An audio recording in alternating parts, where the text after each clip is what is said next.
Ouais les amigos, comment ça va-t-il aujourd'hui? Ça tombe bien que vous soyez là les gars, parce que j'avais envie de parler d'un truc, d'un bombe. Oui, Michel Platini, vous savez. Qui c'est Michel Platini? Bon, pour les plus jeunes, si vous savez pas, demandez à papa, il va vous dire c'est qui Michel Platini. C'est quelqu'un de très important dans le monde du foot, tu vois. Et lui, quand il parle, généralement, c'est pour dire des vérités.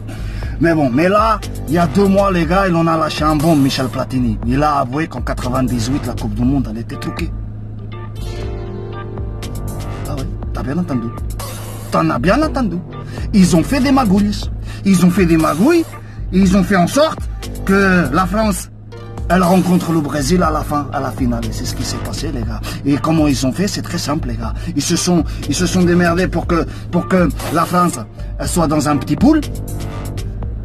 Pas trop dangereux, tu vois, comme d'habitude, je sais pas, parce que si t'en as remarqué, et je sais que t'en as remarqué parce que t'en es un connaisseur comme moi, t'en as remarqué qu'à chaque compétition de la Coupe du Monde ou la Coupe d'Europe, tu vois, la France, elle est toujours dans des poules faciles. On l'a tous remarqué. Et ça fait des années que c'est comme ça, les gars. Et là, en 98, qu'est-ce qu'il a expliqué Michel Platini? C'est qu'ils ont mis, par exemple, c'est l'exemple qu'il en a donné, lui.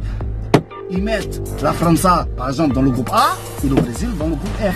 Comme ça, ils ne peuvent pas se rencontrer.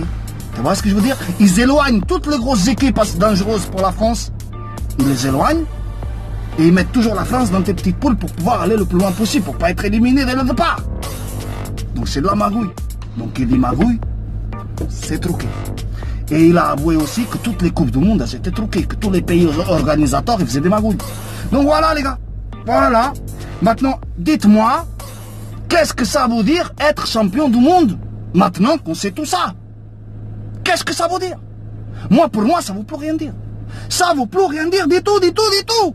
C'est pour ça que je vais arrêter de regarder la Coupe du Monde. La prochaine Coupe du Monde, je ne la regarde pas, mon petit gars. Je te le dis que dans 4 ans, si je suis toujours en vie, grâce à Dieu, plus jamais je regarde la Coupe du Monde. C'est terminé. Parce qu'en plus, dans 4 ans, c'est chez les Arabes. Ah, mon petit gars, en Arabie Saoudite, tu vas voir. Tu vas voir. L'Arabie Saoudite, d'habitude, ils ne dépassent pas les 8e. Tu vas voir que dans 4 ans, l'Arabie Saoudite, ils vont faire comme la Russie. En Russie, les Russes, c'était pareil.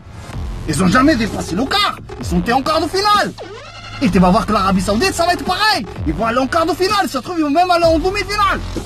On en reparlera dans 4 ans si on est vivant, les gars. Mais je vous le dis, moi j'arrête, stop. Je regarde plus tout ça. Bah oui, parce que quand l'argent, il parle, plus personne n'y parle. Ah oui, c'est comme ça, oui. Hein? C'est terminé. Ça vaut plus rien. Bon, les gars, voilà, je voulais vous informer de ça. Et puis bon, je vais vous laisser là-dessous. Je vous dis à bientôt. Ciao, c'était Meeting.